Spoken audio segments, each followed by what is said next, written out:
Jeff, you just wrote a big thing in the magazine about Far Cry 3. Why the hell are you so excited, man? I kind of like dinking around and blowing things up and exploring, and those are two things that Far Cry 3 does really well. Did you have this little sidebar where you ran down like all the different animals that you can interact with?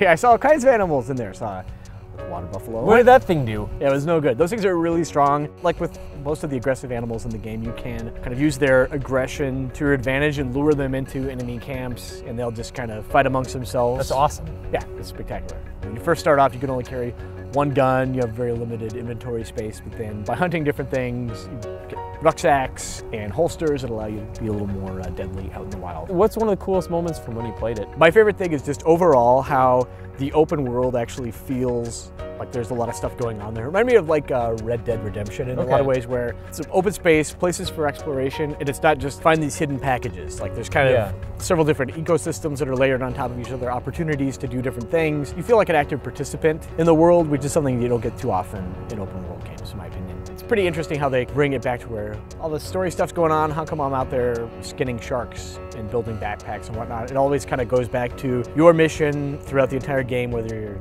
doing story missions or just dinking around on your own, is to make yourself stronger so that you're able to rescue your friends. A lot of games, you know what I mean, like between missions, you're like, I'm going to make a big pile up with cars and then just fire a bunch of rockets into it, whatever.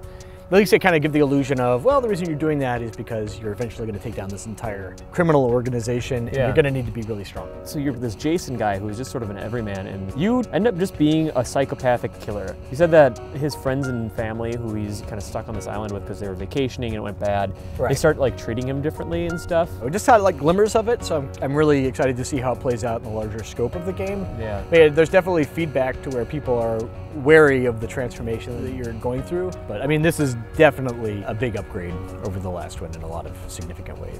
Keep an eye on it. If you're excited about it, I know I probably should be, because you got pretty good taste with this sort of thing. It's definitely something that core fans of shooters, I think, should check out. There's a lot of great stuff there. And then if you're interested in open world stuff at all, absolutely check it out.